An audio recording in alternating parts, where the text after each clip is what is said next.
नमस्कार। हिमाल खबर पोडकास्टमा स्वागत छ। म धनु विश्वकर्मा। आजको हिमाल खबर पोडकास्टमा नेपाली राजनीतिमा कसरी मौलाइरहेछ लोकरिजै शीर्षकमा हिमाल खबरकर्मी लक्ष्मण श्रेष्ठको विचार तपाईमाझ प्रस्तुत गर्दछौँ। जब काठमाडौँ महानगरपालिकाका मेयर बालेन्द्र शाह बालेनले तत्कालका लागि हिन्दी चलचित्र प्रदर्शन गर्न नदिने निर्णय कार्यान्वयन नगर्न उच्च अदालत पाटनले दिएको अल्पकालीन अन्तरिम आदेश नमान्ने अभिव्यक्ति फेसबुक स्ट्याटसबाट सार्वजनिक गरे, तब उनका समर्थक समेत जस्किए।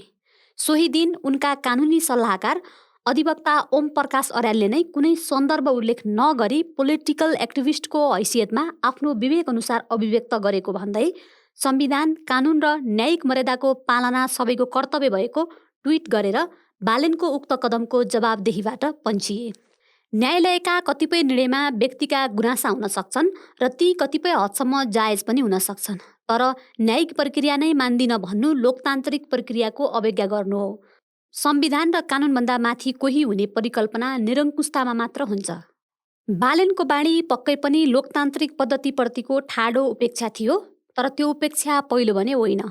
बागमती किनारको सुकुम्बासी बस्तीमा डोजर लगाउँदा होस् वा ठेलागाडा व्यवसायीको सामान कब्जा गर्दा होस्, उनले लोकतान्त्रिक प्रक्रियालाई बेवास्ता गर्दै आएका छन्। 1 वर्ष कार्यकालको विश्लेषण गर्दा उनको शासन शैली स्वेच्छाचारी देखिन्छ।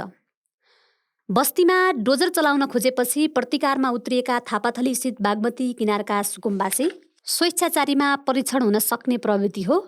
सामान्यतया यसका 4 मुख्य सूचक हुन्छन्: लोकतान्त्रिक प्रक्रियाको अवज्ञा, राजनीतिक विपक्षीहरूको वैधताको अस्वीकार, हिंसालाई प्रेरणा र आलोचकहरूको दमन। बालेनको शासनशैली यी 4वटै विशेषता बोकेको छ। संविधान त कोही कसैको पनि सामान अदालतको आदेश बिना हरण गर्न पाइँदैन, चाहे त्यो फोर्ब्समा सूचीकृत अरबपतिको अरबौँको सम्पत्ति होस् वा सडकमा मकै पोल्ने गरिब व्यवसायीको। बालेन सञ्चालित नगर प्रहरी अहिले त्यो असंवैधानिक काममा लागि परेको छ। लोकतान्त्रिक प्रक्रिया मानव अधिकारको रक्षा मात्र पनि होइन, संवाद लोकतन्त्रको आधारभूत शर्त हो। नबोल्ने र नसुन्ने शासक लोकतान्त्रिक हुन सक्दैन। तर आफ्नो घर उजाडिएकोमा दुखेसो पोख्न गएका सुकुम्बासी हुन् वा ठेलागाडा व्यवसायीका प्रतिनिधि कसैसँग संवाद नगरेर होस् वा मिडियालाई दिनुपर्ने जवाफ नदिएर होस्, बालेनले आफूलाई संवाद विरोधी साबित गरेका छन्। उनी एउटा यस्तो शासक बनेका छन् जो सामाजिक सञ्जालबाट फरमान जारी गर्छ र कतै नेपथ्यमा अलप हुन्छ। उनको यो संवादहीनता विपक्षीहरूको सम्बन्धमा पनि कायम छ। हिंसा सधैँभरि बन्दुक र तरबारले गरिँदैन। राज्य हिंसाका 2 पक्ष हुन्छन्। एक, स्वास्थ्य, शिक्षा, रोजगारी लगायत राज्य प्रदत्त सुविधामा पहुँच स्थापित नगराउनु हिंसा हो। अर्को, व्यक्तिगत जीवन र सार्वजनिक स्थानमा राज्यले हस्तक्षेप गर्नु पनि हिंसा नै हो। कतै जीवनयापनको विकल्प नभेटेर सङ्घीय राजधानी सहरमा आई 2-4 पैसा लगानी गरेर गुजारा चलाउने प्रयत्न गरिरहेका सडक व्यापारीलाई लखेटी सरसामान खोज्नु पनि हिंसा हो। सामाजिक सञ्जाल मार्फत आफ्ना आलोचकहरूको तेजोवध गर्नु पनि दमनकै अर्को स्वरूप हो। बालेनको शासनशैली स्वेच्छाचारितामा सीमित छैन। उनले बोकेको राजनीतिक झण्डा त्योभन्दा पनि खतरनाक छ। त्यो हो लोकरिजैवाद अर्थात् पपुलिजम।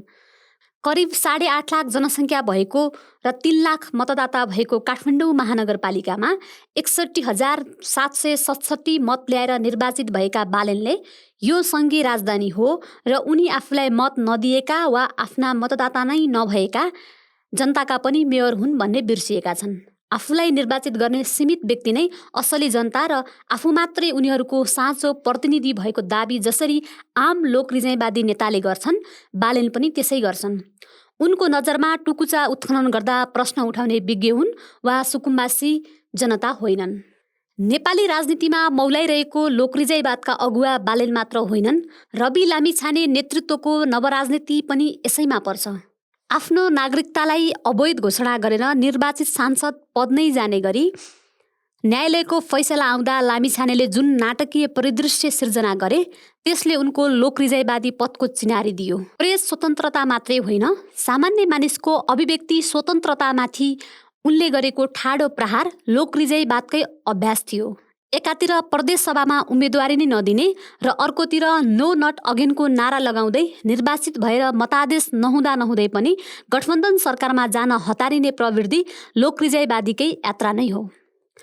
ठोस तथ्य र तर्कका साथ शङ्काको निवारण नगरी 4 भन्ज्याङ कटाए हुन्छ भन्ने गगन थापाको असन्तुष्ट काङ्ग्रेसी राजनीतिदेखि भ्रष्टाचार गर्नु आफ्नो लागि आमाको रगत खाए समान वा भ्रष्टाचारीलाई किरै परोस् नारा लगाउने लिङ्गदेन मिश्रको परम्परावादी राजनीति पनि यही पथमा अग्रसर छ। राजनीतिशास्त्री हरि शर्माले भने जस्तै अहिलेको सङ्घर्ष संवैधानिक लोकतन्त्र र सस्तो लोकरिजाइवादी राजनीति बीचको हो। आखिर कहाँ छ यो मौलाइरहेको लोकरिजाइवादको जग? के हुन् यसमा टेक्ने खुट्टा? के हुन् माध्यम? यिनै प्रश्नमा आधारित रहेर यस लेखमा थप चर्चा गरिएको छ। आधार आक्रोश नेपाली राजनीतिको विशेषता हो आक्रोशबाट सुरु भएर आक्रोशमै शान्त हुने। आक्रोशको जननी हो वर्तमानप्रतिको निराशा। अवश्य पनि संसारका हरेक जसो राजनीतिक परिवर्तनको सुरुवात निराशा र आक्रोशबाटै भएको छ। हाम्रो समयका प्रभावशाली चिन्तक पङ्कज मिश्र लेख्छन्, फ्रान्सेली क्रान्तिपछि राष्ट्रवाददेखि आतंकवादसम्मका राजनीतिक नयाँ रूपहरू निराश मानिसले नै स्थापित गरेका हुन्। उद्धत वाक्यले नै भन्छ, निराशाको अभिव्यक्ति आफैमा सधैँ सही समाधान होइन। निराशाबाट सिर्जना हुने आक्रोशको सही प्रस्तुतिले मात्र ठोस निष्कर्ष दिन्छ। नभए व्यवस्था फेरिन सक्छ तर राज्यको मूल चरित्र फेरिँदैन, पात्रहरू फेरिन सक्छन्, गाथा फेरिँदैन। नेपाली राजनीतिको तितो सत्य हो यहाँ भएका भनिएका सबै परिवर्तन धेरै हदसम्म आक्रोशपूर्ण अभिव्यक्तिमै सीमित छन्। 7 सालको क्रान्ति धेरै हदसम्म राणाको जहानीय शासनप्रतिको आक्रोशले सिर्जित थियो। सुरुवातमा त कुनै न कुनै तरिकाले राणा शासकहरूको हत्या गर्नमै सीमित थियो राणा विरोधी चेत। 1988 सालमा स्थापित प्रचण्ड गोर्खाको उद्देश्य नै राणाहरूलाई बमले उडाउने थियो। कतिसम्म भने राजा त्रिभुवन, तत्कालीन राणा प्रधानमन्त्री जुद्ध शमशेर लगायत शीर्षस्थ राणाहरूको हत्या गरेर शासन हातमा लिन सक्ने सज्जित दल नै खडा गरेका थिए। योगमाया माधवलाल जोशीहरूले थालेको बेग्ला बेग्लै धार्मिक सुधारको प्रयत्न, कृष्णलाल अधिकारी, लक्ष्मीप्रसाद देवकोटा, गङ्गालाल श्रेष्ठ, सूर्यबहादुर भारद्वाज, सर्वजित विश्वकर्माहरूले थालेको शैक्षिक सुधारको प्रयत्न र नागरिक अधिकार समिति लगायतले थालेको सामाजिक राजनैतिक प्रयत्नको विकसित स्वरूप थियो प्रजा परिषद आन्दोलन। सङ्गठन विस्तार, राजनीतिक जागरण र सत्ता शक्तिलाई ध्यान नदिँदा सबै नेता कैद भोग्न वा मारिन परे पनि त्यसैको जगमा टेकेर जागेको नेपाली काङ्ग्रेसको आन्दोलन पक्कै पनि राजनीतिक अभियान थियो। तर धेरै हदसम्म यो अभियान पनि सुरुवातमा नयाँ काल्पनिकीको अभावबाट गुर्जिरहेको थियो। उसको मूल ध्येय नै शासक वर्गलाई रैती दुनियाँ सामु झुकाउने र विधान परिषद स्थापना गर्ने थियो। त्यो आन्दोलन भूमि सुधार, कल कारखाना, बाटोघाटोको सपना देख्ने भइसकेको थियो। 7 सालको परिवर्तन तेस्रो विश्वभर फैलिरहेको मुक्ति आन्दोलनको प्रवाहकै परिणाम थियो। भू राजनीतिक दाउपेचको शिकार बन्नु परे पनि बिपी कोइराला जस्ता आधुनिकवादी चिन्तन राख्ने नेताहरू भएकोले यसको एउटा अभिष्ट थियो। भलै त्यो आधुनिकता पश्चिमा चिन्तनबाट सापटी लिएको थियो, तर गान्धीको अहिंसा र संसारभरि प्रभाव पारेको मार्क्सवादी शिक्षाको गैर रुसी अनुभवबाट निश्चित प्रजातान्त्रिक समाजवादको परिणाम पनि थियो। त्यसैको उपज थियो 2016 सालमा बिपी कोइराला नेतृत्वको सरकारले थालेको विकास प्रयत्न। त्यो प्रयत्न सडक यातायातको विस्तार र ग्रामीण विकासबाट थालिएको थियो। 2017 सालको राजा महेन्द्रको कुले त्यत्रो यात्रामा विराम मात्र लगाएन, नेपाली समाजमा आक्रोशको सिर्जना गर्ने अर्को भूमि तयार पार्यो। आफ्नो वैधताको निम्ति विकास योजना पस्किए पनि महेन्द्रको राज्य शक्तिको स्रोत परम्परागत सम्बन्ध र स्वार्थहरूमै निर्भर थियो, जसले गर्दा राज्य स्रोत पनि तिनै आसेपासेलाई बाँड्न उनी बाध्य थिए। परिणाम नेपाली समाजमा आक्रोश चुलिँदै गयो। कृषि र जमिनबाट मुक्त पढे लेखेका र परम्पराप्रति असन्तुष्ट र व्यवस्थाप्रति मध्यमवर्गीय युवाहरूमा राणा शासनको 104 वर्ष र पञ्चायतको 30 वर्षमा थिग्रिएको आक्रोशको परिणति थियो 2046 सालको आन्दोलन। तर त्यो परिवर्तन पनि आक्रोशपूर्ण अभिव्यक्तिमै सीमित भयो।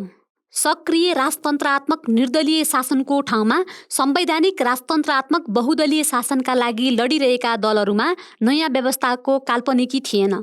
त्यो भविष्य दृष्टिको अभाव 2046 सालको परिवर्तन लगत्तै बनेको अन्तरिम सरकारका अर्थमन्त्री देवेन्द्रराज पाण्डेको संस्मरण कृतिमा पाइन्छ। उनी लेख्छन्, दुखेसो त त्यो बेला बढ्यो जब बहुदलीय व्यवस्थाको स्थापना र 2047 को संविधान आइसकेपछि पनि राज्य चरित्रको सारमा नवीन पक्ष देख्न पाइएन। जब राजनीतिक, सांस्कृतिक र समानुपातिक विकास चिन्तन र त्यसका निम्ति गम्भीर अभ्यास भएको देखिएन, 2047 सालमा नेपाली काङ्ग्रेसकै प्रस्ताव र आह्वानमा अर्थमन्त्री भएपछि केही दिनमै थाहा भयो काङ्ग्रेससँग आर्थिक विकास, समाज परिवर्तनबारे कुनै सोच थिएन, रणनीतिक खाका थिएन। 2046 को आन्दोलनको मुख्य नारा थियो पञ्चायत व्यवस्थाको अन्त्य, बहुदलीय व्यवस्थाको स्थापना। त्यो नारा बाहेक पार्टीको नीति रणनीतिबारे ठोस विचार विमर्श गरिएको रहेनछ। त्यही भविष्य दृष्टिको अभावकै कारण देशले नयाँ दिशा लिन सकेन। बरु असम्बोधित आक्रोशहरू उपयोग गरेर तत्कालीन नेकपा माओवादीले जनयुद्धको नाममा सशस्त्र सङ्घर्ष थाल्यो। दलीय प्रतिनिधित्व बन्देज गरिएको पञ्चायतको साटो, बहुदलीय प्रतिनिधित्वको सुनिश्चितता भएको व्यवस्थामा सशस्त्र सङ्घर्षमा जान परिपक्व परिस्थिति कसरी तयार भयो, माओवादी नेतृत्वले अहिलेसम्म स्पष्ट जवाफ दिएको छैन। नेपाली राज्यको बहुलता विरोधी चरित्रले सिर्जना गरेको सीमान्तकृत आक्रोश पनि माओवादीले उपयोग गर्यो, जातीय, भाषिक र क्षेत्रीय नाराहरू दिएर। आफूले उठाएका एजेन्डाहरूमा ऊ कतिसम्म विभाजित, अस्थिर र अस्पष्ट रहेछ भन्ने त संविधान निर्माणका 10 वर्षमा देखियो। शान्ति प्रक्रियामा आइ नपुग्दै माओवादी नेतृत्वमा सत्तामा जाने हतारो देखियो। ध्वंस बिना परिवर्तन सम्भव छैन भन्ने नारा बोके पनि पुरानै राज्य सत्तामा समाविष्ट हुन, पुरानै संयन्त्रको उपयोग गर्न सूर्यबहादुर सेन ओली जस्ता पञ्चायतकालीन पूर्व शासकलाई संविधान सभाको मनोनित सदस्य बनाएबाट माओवादीको सत्ता लिप्सा प्रमाणित हुन्छ। विगत हेर्दा नेपाली राजनीतिका ठूला मोडहरू आक्रोशकै अभिव्यक्तिबाट सिर्जना भएको पाइन्छ। पक्कै पनि यी मोडले देखिने गरी केही परिवर्तन ल्याएका छन्। सबैभन्दा प्रमुख हो उदारवादी व्यवस्था। आज हामी दक्षिण एसियाकै सबैभन्दा खुला समाजमा छौँ। केही विश्वमै सिर्जित परिवर्तनको लहर र केही हाम्रा प्रयत्नको परिणाम हो यो सुविधा। त्यसका लागि हामीले जति गुमायौँ, के त्यो आवश्यक थियो? यो बहसको अर्को विषय हो। आक्रोशको बुइ चढ्ने नेपाली राजनीतिको यो विशेषतालाई बालेन, रवि लामिछाने लगायतको नवराजनीतिले आफ्नो आधार बनाएको छ। यो आक्रोशलाई अङ्ग्रेजीमा भन्ने गरिएको एन्टी एलिटिजम, सम्भ्रान्त विरोधी भन्न सकिन्छ। वर्तमान आक्रोश मूलतः 2046 सालपछिका राजनैतिक सम्भ्रान्तहरूको विरोध हो। 2062-63 को आन्दोलनलाई स्कुले उमेरमा अनुभूत गरेको नयाँ पुस्ता यसको मुख्य हिस्सा हो। यसै पनि हरेक परिवर्तनमा आक्रोश व्यक्त गर्ने उमेर समूह 30 वर्ष मुनि नै हुन्छ। आजको आक्रोशित पुस्ता पनि जनसङ्ख्याको त्यही उमेर समूह हो। तर यो आक्रोश शून्यबाट सिर्जित होइन। वर्तमान सम्भ्रान्त विरोधीको सर्जक स्वयं राजनीतिक दलहरू नै हुन्। 2062-63 को परिवर्तनपछि लोकतान्त्रिक प्रक्रिया स्थापित गर्ने, संस्थाहरूलाई प्रक्रिया सम्मत बनाएर सुदृढ पार्ने र लोकतान्त्रिक प्रणालीप्रति जनविश्वास बढाउने अवसर एवं जिम्मेवारी दलहरूमा थियो। तर सकेसम्म सत्तामा पुगेर त्यसको प्रतिफल बाँडी आफ्ना व्यक्तिगत अनुयायीहरू सृजना गर्ने दौडमा लागेका नेताहरू चुके। आवश्यकताको सिद्धान्तका नाममा उनीहरूले निम्न अभ्यास गरे, जसले लोकतान्त्रिक अभ्यास कमजोर बनायो। 1. संविधान सभाको निर्वाचन मिति पटक पटक सारेर अन्तरिम संसदको कार्यकाल अनावश्यक बढाइयो, जसले लोकतन्त्रको प्रक्रियागत अभ्यास सुस्त बनायो। परिवर्तनको वैधता सङ्कुचित हुँदै गयो। 2. संविधान सभालाई प्रक्रिया सम्मत ढङ्गले चल्न दिइएन। सहमतिको नाममा सुरुमा 8 दल, अनि 4 दल र 4 दलका पनि शीर्ष 4 नेताको निर्णय अनुमोदन गर्नेमा मात्र सीमित भयो संविधान सभा। 3. आन्तरिक लोकतन्त्र कमजोर बनाइयो, जसले गर्दा दलमा पुरानै नेता, पुरानै चिन्तन हाबी भइरहे। नयाँ विचार र नयाँ अनुहारले अवसर पाएनन्। 4. 2063 को परिवर्तन लगत्तै राज्यका हरेक अङ्ग, संवैधानिक आयोग र न्यायपालिकासम्ममा दलीय भागबण्डा गरियो। परिवर्तनगामी भनिएको माओवादी पनि भागबण्डाको विरोध गर्नुको साटो विश्वविद्यालयको पद समेत लिन अग्रसर भयो। 5. अन्तरिम संविधान जारी भए लगत्तै स्थानीय तहको निर्वाचन नगरी दलीय संयन्त्रको हातमा स्थानीय शासन छोडिदिँदा लोकतान्त्रिक अभ्यासले जरा गाड्न पाएन। फलस्वरूप 2050 को दशकमा जन्मिएको पुस्ताले लोकतन्त्रको न्यूनतम अभ्यास अनुभूत गर्न पाइएन। 6. नयाँ संविधान घोषणा गरिएपछि पनि राजनीतिक दलहरूले कम्तीमा 2 दशक लामो राजनीतिक अस्थिरतालाई विश्राम दिन सकेन, बरु सीमित समूहले गर्ने राज्यद्रोहलाई बढावा दियो। 7. यी सबै गलत अभ्यासले गर्दा एकातिर राज्यका विभिन्न संस्थामा दलीयकरण गरिदियो। दलीयकरणले यो सञ्जाल यति बलियो भयो, सक्षम र योग्य मानिसहरूले राज्यका कुनै पनि संरचनामा सहभागी हुने सपना देख्नै छोडे। यी सबै कुअभ्यासले नेपाली राजनीतिप्रति आम जनतामा र खास गरी 2063को परिवर्तनमा परोक्ष रूपमा सहभागी वा असहभागी युवा जमातमा गहिरो नैराश्य सिर्जना गरिदिएको छ। 2046को परिवर्तनपछि राजनीतिक नेतृत्वमा एउटै अनुहार देखिरहेको पुस्ता आक्रोशित त छ, तर नयाँ परिकल्पनाविहीन। त्यो आक्रोशमा सवार भएर बालेन एवं बालेन शैलीका नवराजनीतिक शक्ति उदाएका छन्।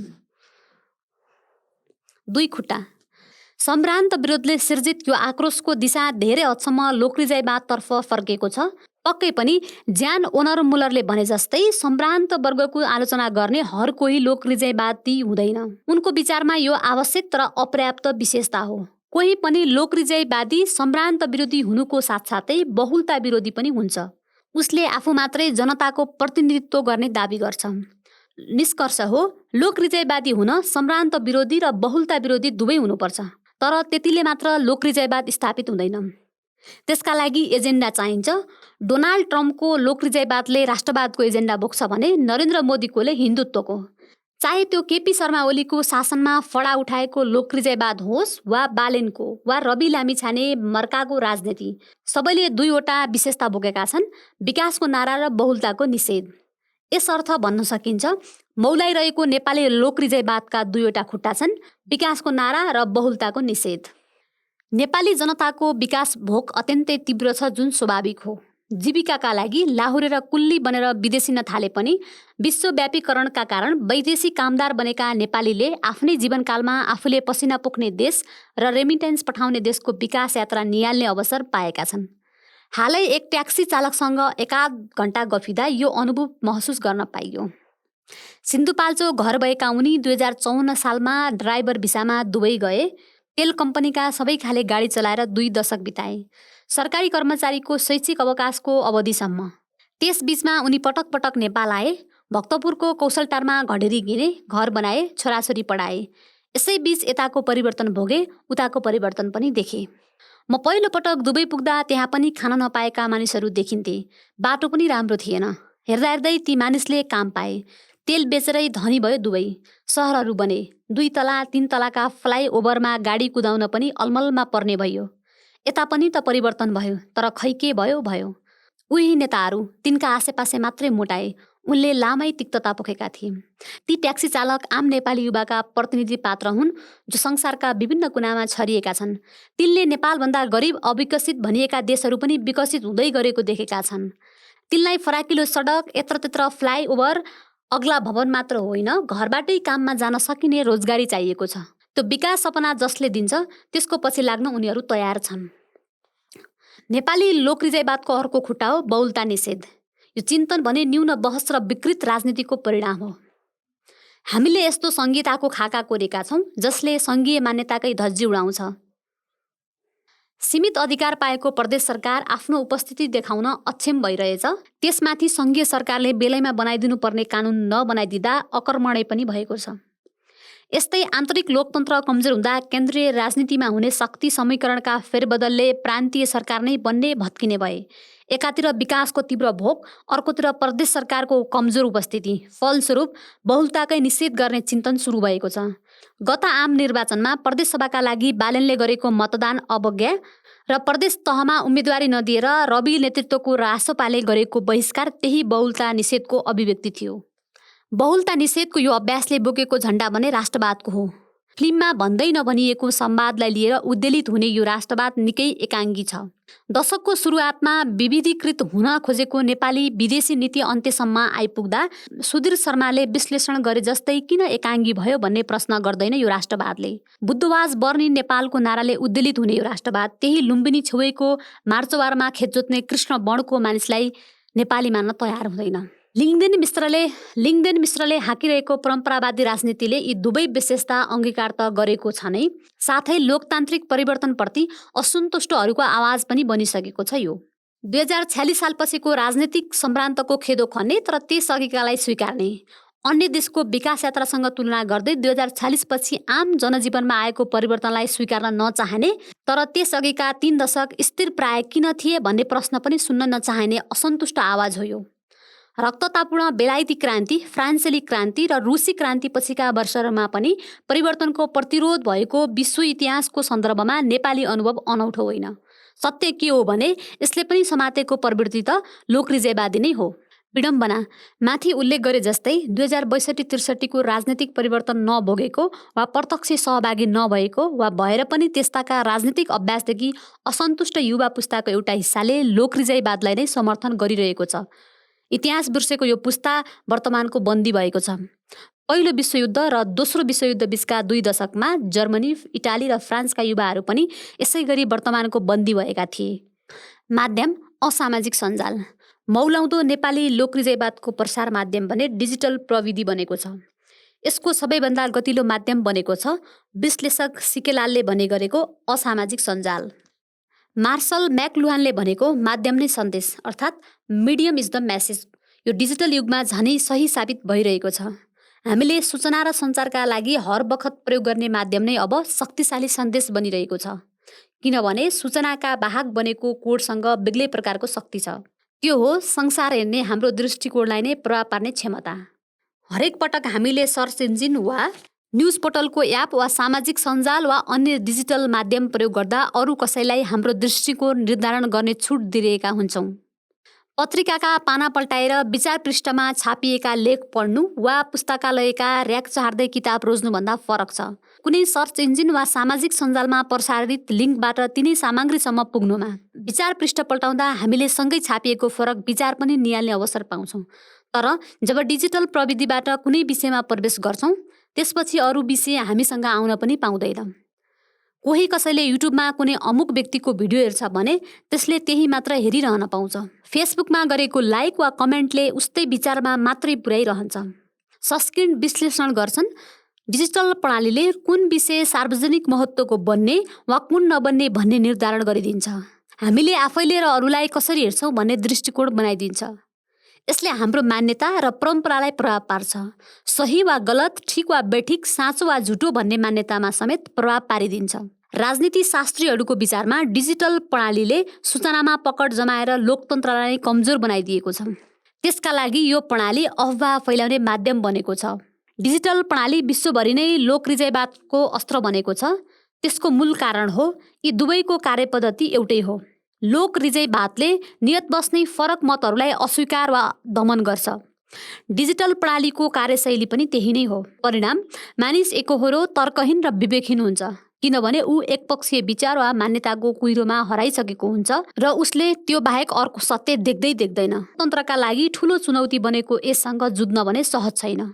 जेमी सस्किन ठिकै भन्छन्, डिजिटल आविष्कारका राजनीतिक परिणामहरूबारे स्पष्ट र आलोचनात्मक रूपमा चिन्तन गर्न हामीलाई एउटा बौद्धिक खाका चाहिन्छ, गन्तव्य होइन। जतिसुकै प्रभाव जमाउन सफल भए पनि लोकरिजयवाद आफैमा गन्तव्य भने होइन। संसारका हरेक लोकरिजयवादी राजनीतिले कुनै न कुनै सिद्धान्तको टोपी लगाउँछन् र त्यसै अनुरूप गन्तव्य रोज्छन्। अति वामपन्थी लोकरिजयवादको गन्तव्य र अति दक्षिणपन्थी लोकरिजयवादको गन्तव्य पूर्व पश्चिम हुन्छन्। तर कतिपय लोकरिजयवाद कुनै गन्तव्यतिर पाइलै नसारी पानीको फोका जस्तै फुट्छन्। नेपाली लोकरिजयवादको नियति त्यही हो। त्यसका 3 कारण छन्। कारण 1, नेपाली समाजमा जातिगत रूपमा विविधता छ। यहाँ कुनै पनि भाषा, जाति, समुदायको वर्चस्व छैन। क्षेत्री र पहाडी ब्राह्मण जोड्दा पनि जनसङ्ख्याको 30% पुग्दैन। त्यसैले बहुलतालाई निषेध गर्ने जुनसुकै नाराले कति समय स्थान पाए पनि बिस्तारै त्यसमा विभाजन आइहाल्छ। कारण 2, नेपाली लोकरिजयवादको एउटा खुट्टा बनेको तथाकथित विकास आफैमा विभेदकारी छ। यसले आफूलाई मत दिने ठुलो हिस्साको स्वार्थलाई केन्द्रमा राख्छ, जसले अरू हिस्सामा खास गरी अर्थ-सामाजिक रूपमा पुछारमा पारिएकाहरूमा आक्रोश सिर्जना गर्छ। जुन आक्रोशले लोकरिजयवाद उभिन खोजिरहेछ त्यो आक्रोश उतै फर्किन्छ। उदाहरण हुन् काठमाडौँ महानगरपालिकाका मेयर बालेन। सडक पेटीका व्यापारीलाई बिना विकल्प लखेट्नुको पछाडि उनको बहुसङ्ख्यक मतदाता काठमाडौँका मध्यमवर्गीयको स्वार्थले साथ दिएको थियो। तिनलाई साताको एक दिन घुम्न जाँदा 2 पाङ्ग्रे 4 पाङ्ग्रे पार्किङ गर्ने ठाउँ चाहिएको थियो र ती फुटपाथका ग्राहक अवश्य होइनन्। अब सुकुम्बासी बस्तीतिर सोझिएको बालेनको लोकरिजयवादी डोजर कति दिन चलिरहन सक्छ परीक्षणकै विषय हो। तर यही प्रवृत्ति दोहोर्याउन थाले काठमाडौँको फुटपाथमा निरीह बनेको आक्रोश सधैँ निरीह हुँदैन। कारण 3, नेपाली लोकरिजाइवादको जग सम्भ्रान्त विरोध धेरै हदसम्म कुण्ठाले भरिएको छ। किनभने आज आफूलाई राजनीतिक सम्भ्रान्तको विरोधमा उभ्याउनेहरू अधिकांश आआफ्ना क्षेत्रका सम्भ्रान्त नै हुन्। ती पत्रकार हुन सक्छन् वा डाक्टर, गायक वा व्यापारी। तिनका केही एजेन्डा आकर्षक भए पनि सिङ्गो राज्य सञ्चालनमा तिनको क्षमता वर्तमान राजनीतिक सम्भ्रान्तप्रतिको द्वेष मात्र हो। सम्भ्रान्त विरोधी यो प्रवृत्ति धेरै हदसम्म अफवाहको हावामा बहकिने प्रकृतिको छ भन्न किन पनि धक मान्नु पर्दैन भने यो धारसँग कुनै नयाँ काल्पनिकी छैन। उसले केही लोकप्रिय एजेन्डा समातेको छ, जस्तै युवालाई रोजगार, विद्यार्थीलाई निशुल्क शिक्षा, सबैलाई निशुल्क स्वास्थ्य, ज्येष्ठ नागरिकलाई दोब्बर भत्ता। यी एजेन्डा आफैमा गलत छैनन्, तर प्रश्न हो यी नारा व्यवहारमा लागू गर्न पद्धति कस्तो हो? कस्तो अर्थतन्त्रले त्यो सम्भव हुन्छ? त्यो अर्थतन्त्रका लागि चाहिने पुँजी, प्रवृत्ति र जनशक्ति कहाँबाट आउँछ? त्यो नयाँ यात्रा गर्न हामी अर्को दुनियाँमा जान सक्दैनौँ। आजकै देशान्तर र अक्षांशकै बिचमा बसेर गर्नुपर्नेछ। त्यति बेला हामीले अपनाउने विदेशी नीति कस्तो हुन्छ? हाम्रा सपना, कामना, आकाङ्क्षा र सामर्थ्य, सीमा, चुनौती सबै जेलिएका छन्। विद्यमान शासकलाई गाली गर्दैमा यी गाँठा खुल्दैनन् भन्ने त 7 सालदेखि अहिलेसम्मको परिवर्तनले देखाइसकेको छ। हो, वर्तमान शासक र शासन प्रणालीप्रति आक्रोश छ, तर यो व्यवस्था लामो आन्दोलनको उपलब्धि हो। संवैधानिक लोकतन्त्र, बहुलताको सम्मान, फरक विचारलाई स्थान दिने वाक स्वतन्त्रता लामो लडाईँको उपलब्धि हो। यिनै जगमा टेकेर अघि बढ्नुको विकल्प छैन। लोकरिजाइवादी बाटो नवराजनीतिक कर्मी वा पुनरावृत्त परम्परावादीहरूका लागि राजनीतिक शक्ति आर्जनको उपाय मात्र हो।